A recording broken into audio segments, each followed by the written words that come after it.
Hello, everyone, and welcome to MeowMix, the Carolina Panthers podcast. My name is Steven. Jerry is not here today. He is doing some family Christmas things. My family knows that Panthers come first. So, just kidding about that. Family always comes first. However, today the Panthers made us all very happy with a 37-23 victory over the pretty formidable Detroit Lions. I mean, normally a win over the Lions, maybe not that impressive, but this year, especially over the last, month and a half, almost 2 months, Lions have been very good.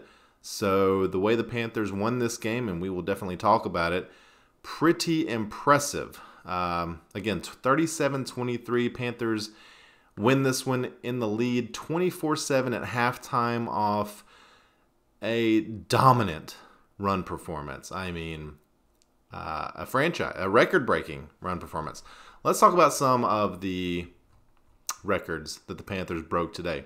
Okay, franchise record 570 net yards on offense. Previous record 548 back in 2017. Okay, so that's one record. New single game rushing record 320 yards. Previous record 299 yards, set all the way back in 2008 on a Monday Night Football game. I remember it. Do you guys remember that game? Pretty fun game. This one better. First half rushing record 240 yards. We probably all could have guessed that one was broken.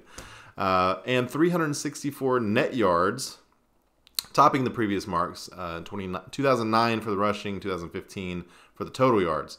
Deontay Foreman and Chuba Hubbard both broke 100 rushing yards, which is the first time that's happened in the NFL. Both topped 100 rushing yards in the first half, which is the first time that's been done in the NFL since Fred Taylor and Maurice Jones-Drew did it in Jacksonville in 2006. Also the first Panthers running back to have 100 yards in the first half of each game ever. So we know D'Angelo and Jonathan Stewart had 100 rushing yards in a full game before, but this is the first time it's happened in Panthers history in the first half. Carolina has rushed 42 times in each of its last four wins since week 10, which is second in the NFL, with 215 rushing attempts in that span. In terms of records, that's pretty much it. But 320 rushing yards, 570 total yards. That is, after watching last week's game, did any of us expect this to happen? I didn't. I didn't think that the Panthers, after losing to the Steelers last week, in what can only be described as a very, extremely disheartening effort, but not really even an effort. It didn't seem like that the Panthers were just not prepared for that game. Seemed to be overlooking it. You could almost say the same about the Lions today. It definitely felt like they overlooked the Panthers. Who do the Lions have coming up next week? Probably a divisional game, right? The Bears. Okay, so Lions, they're in the playoff hunt. Bears next week, then they have the Packers. But it definitely felt like the Lions came in and felt like this was going to be a gimme. That the Panthers, just especially off of last week, didn't look good at all. Looked terrible. And come out today and just blow the absolute doors off of the Lions. I don't have a ton of key plays to talk about. I mean, most of the key plays are running plays. Panthers, again, ran this ball, 43 times a day. 43 times. I will say that I thought the RPO that Darnold ran a couple of times worked really well. Obviously, one of those he got into the end zone on. Another one was a nice first down run. Chuba looked great in this game. Only 12 carries for him, but 125 yards, 35 as a long. Looked really good. Deontay, back to form. 165 yards for him today and a touchdown. Blackshear only had 3 rushes, but one of those was a touchdown run in the first half. Also had a catch for 12 yards. So all of the running backs really involved today and did a great job. And then Sam Darnold as a runner as well did a nice job. Darnold as a passer, very solid. 15 of 22, 250 yards, a touchdown, no interceptions. QBR of 85.7, which I don't know if that's his career high as a QBR, but it's got to be pretty high up there. And then his QB rating, 121.4. And if you haven't noticed, I'm just kind of jumping around all over the place here. I don't really have too much of a set structure today. I'm just excited about this win.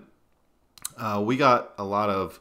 Go check the comments on our YouTube video for the preview, where we talked about, and kind of rightly so, we talked about the Panthers needing to run the ball on Detroit. That Detroit's run defense wasn't amazing. Now, they had played well the last, during their 6 wins out of 7 game streak. They defended pretty well in the run game. We got a lot of, F around and find out type of comments from Lions fans about the run defense, how they shut down Saquon Barkley. You shut down Saquon Barkley, Deontay Foreman's not going to be able to do anything on us. Well, 43 rushes, 320 yards, 3 rushing touchdowns. Yeah, pretty good. Pretty good. Lions fans, you guys are having a nice season. For the Lions, you're having an incredible season. And you still may make the playoffs. I don't know. But Panthers, 2 more wins, and we're in. We have to win next week against Tampa Bay. And we should win in our last game against New Orleans as well. If Tampa Bay loses this week to Arizona tomorrow night, or tomorrow afternoon, whenever it is, tomorrow, I'm not sure what that will do to us in terms of if we beat Tampa, if that clinches it. I think it might. If we beat Tampa next week. Well, no, because the Saints maybe. I don't know. We'll have to see what the playoff things, the playoff scenarios look like. But I think it's quite possible that the Panthers-Bucks game next week gets flexed. They have not determined the schedule for next week yet. Normally normally they like to do a couple of weeks out, but they do have a provision where they can wait until like 6 days out, I believe, before they determine the flex for the next week. And that's what they're doing this week. So I have a feeling with the Panthers winning, it doesn't really matter what the Bucks do. That game next week, Tampa and Carolina, is going to be for the division lead. I have a feeling that's going to be flexed. I don't know if it's going to be flexed to a night game, but I think it's going to at least be flexed to like a 4 o'clock game. So we'll see about that. Yeah, I mean, just first half, amazing. The Panthers absolutely destroyed the Lions in pretty much every facet. Second half, definitely felt like the Panthers, defensively especially, particularly after J.C. Horn got hurt, and we'll talk about that in a minute, kind of let their foot off the gas a little bit. But again, you're up by so much. I'm not going to hold that against them at all. They were playing that, run out the clock defense, give up a couple of scores. Who cares? You're still going to win by double digits. So I thought just probably the best game we've seen from the Panthers, certainly this season, and maybe in the last several seasons, like 2017 maybe. Last time we've seen a performance just all around this good. Steve Wilkes, man, I mean, to bounce back from last week. And last week, hey, I think deservedly so. He took a lot of crap from Panthers fans. Who he had built up enough goodwill, I think, to where they're not like, fire Steve Wilkes. They weren't that far. But there was a little bit of the step back from, hey, Steve Wilkes is definitely the guy, to, well, we need to see what happens. Like, how can he bounce back this week? Does he still end up winning the division? Things like that. To come back against the Lions team, by the way, that had been playing very good. I mean, we talked about that. They've been playing very well. To just dominate them like this. To not lose the locker room. To not have these guys feel like they're out of it, right? They came back and they showed that they want to win, that they're here to win. And they did. They absolutely look great. So I think Steve Wilkes back on the maybe not no-brainer, this guy should be the head coach. But I think there's a lot of people that are close to that, me included. I know Jerry as well. We're like, if Steve Wilkes continues this success that he's had, why wouldn't you hire him to be the next head coach of the Panthers? I think it's going to happen, guys. I think it's going to happen. All right, let's look at some stats here from the game. Again, I gave you a lot of the kind of record-breaking stats, but let's look at some of the individual stats here. Sam Darnold, as I mentioned, 15 to 22, 250 yards, a touchdown. No interceptions. He has not thrown a pick this season. Knock on wood. He's been very impressive for what he can do. I think he is showing that he can be a solid game manager in this league. You're not asking him to do too much. He can make the big throws, but when you've got the running game that's going like it's going, it just makes his job so much easier. I mean, the O-line playing as well as they played today. Massive shout out to the O-line. I haven't mentioned it yet before. That's on me. They played incredible today. Sam Darnold, I don't think, got hit today. And then, of course, the holes that they were opening in the running game were just massive. I mean, you could have had anybody running through those holes today that was so big.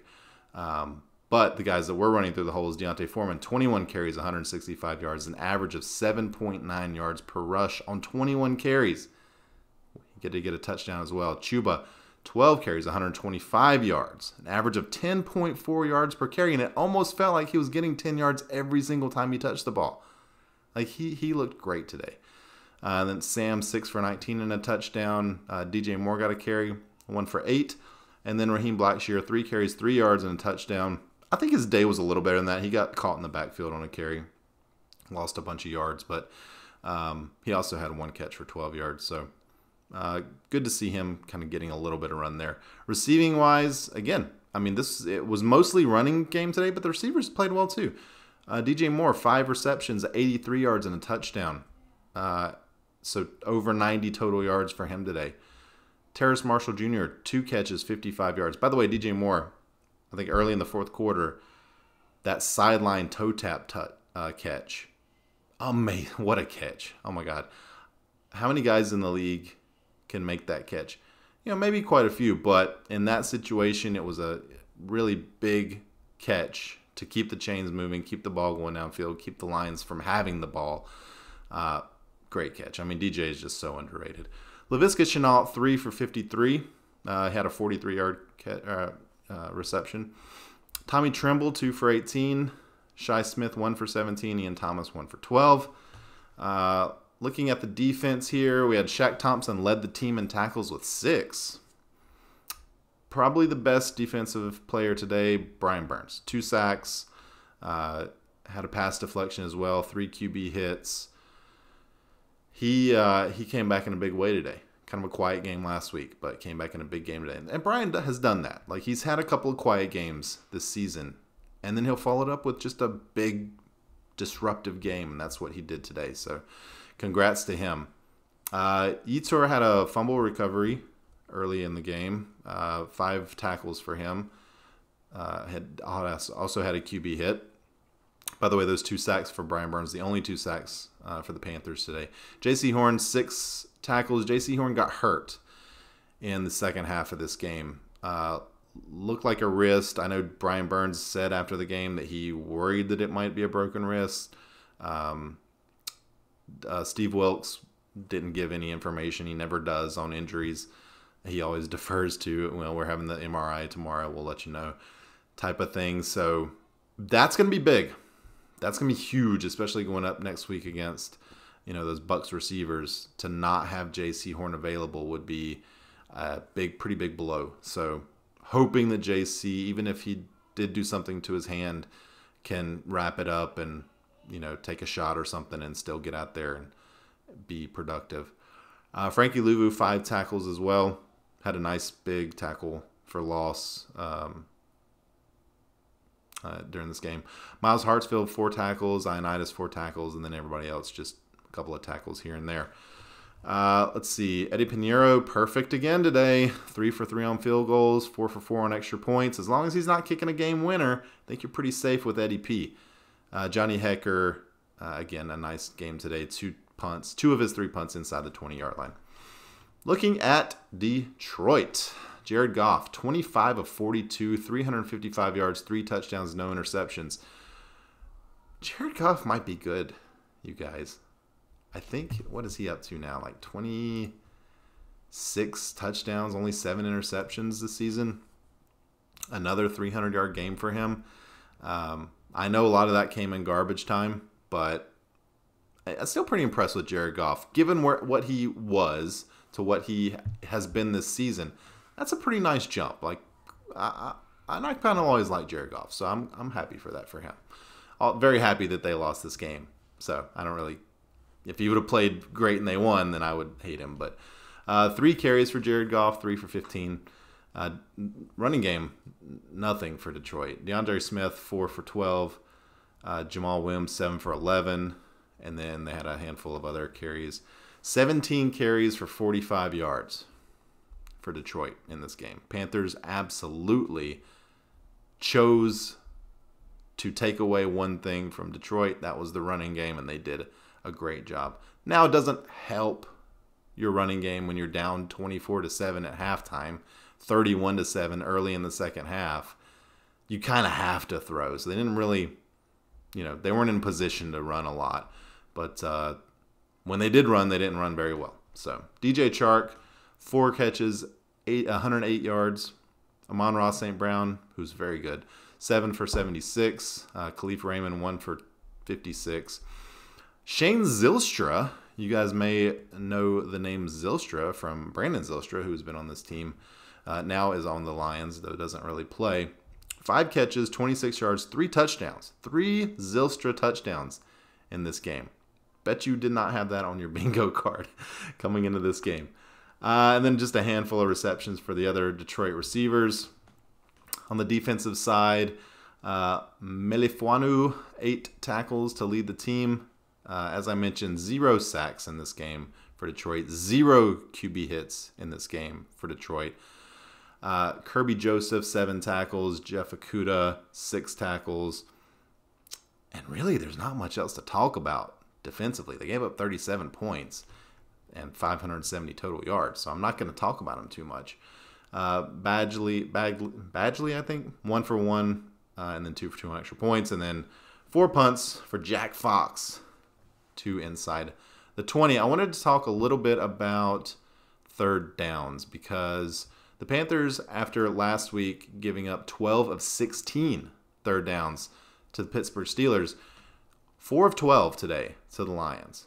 And by the way, the Lions have a much better offense than the Pittsburgh Steelers. So to only give up 4 of 12, 25%, great job. Panthers 3 for 9 on offense.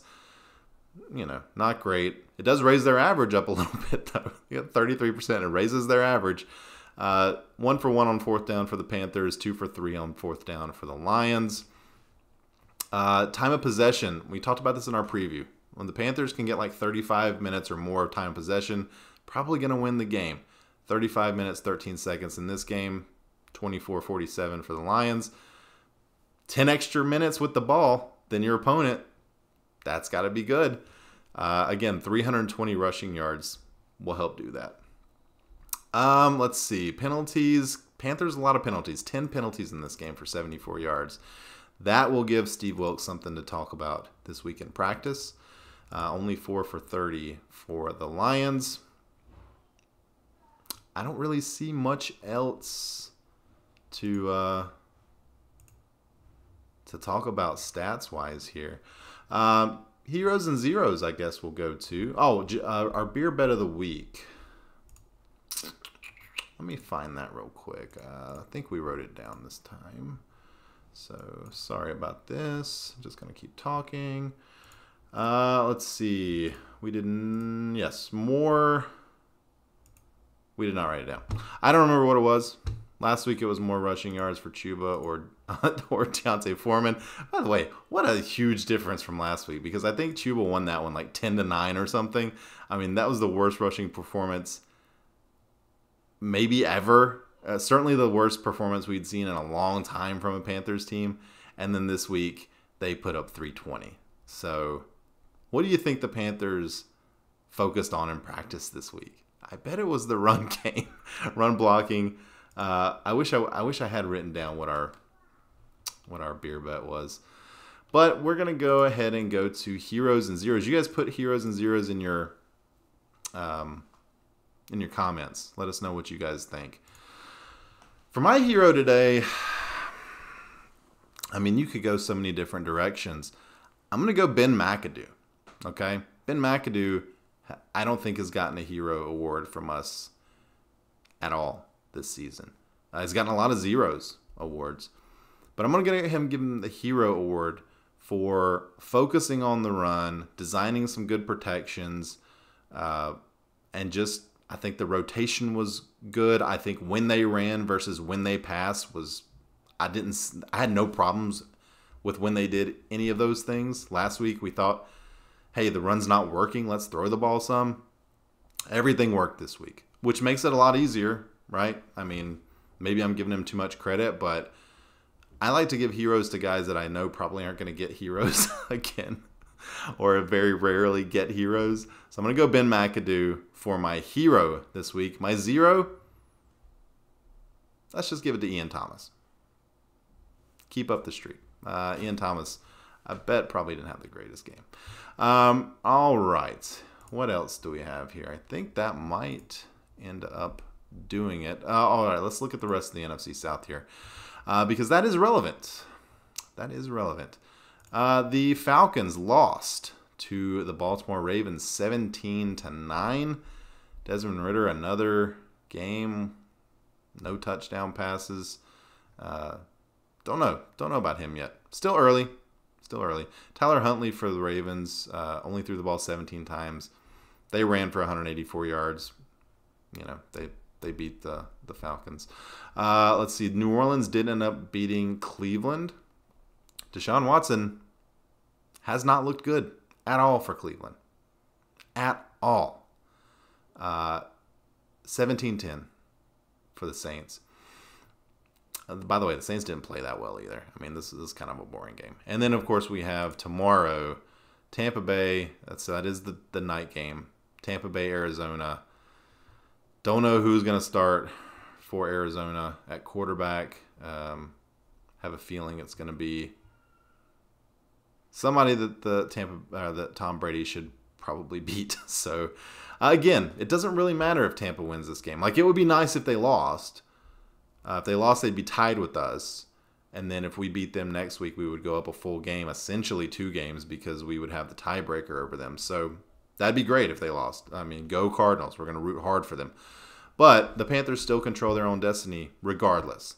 Panthers win the next 2 weeks. Panthers are in the playoffs as NFC South champions. My God, is that freaking weird? This is a 3-8 team not that long ago. We're now 6-9. And it doesn't hurt that the rest of the division is terrible, but we could get in the playoffs. Like, there's a legit chance that we could get in the playoffs. I might go check the odds and see what the Panthers odds now are for winning the division. Probably should have put that money in on when they were 3-8, but who thought they were going to win the division? They look terrible. So this has been just a really nice story for Steve Wilkes and the team and the fans, honestly. Kudos to all of you guys that went out to the game today, that were able to go out to the game today. I saw a lot of people giving up tickets, not wanting to go. Just, hey, free tickets, club section, free tickets, lower level, free tickets. Jerry did end up going to the game. I believe he got free tickets. So bundled up, check out the Twitter pictures that Jerry posted where he was almost wrapped up. I think you could see a little slit through his eyes. But I think he stayed warm out there. When you win 37-23, it doesn't feel quite as cold, I don't think. By the way, the coldest home Panthers game in the history of the franchise today. Another record. So all kinds of records being set out there today. I think that's going to do it, guys. So again, Jerry not here. Merry Christmas to all of you. Happy Hanukkah. Whatever you celebrate, happy holidays. And we'll be back later this week to talk about Panthers-Tampa, divisional matchup, possibly a night game. We'll see what ends up happening. But, man, we're still in it. And anything could happen, guys. Like, next week, biggest game of the season. Let's go. You guys take it easy out there. Merry Christmas and keep pounding.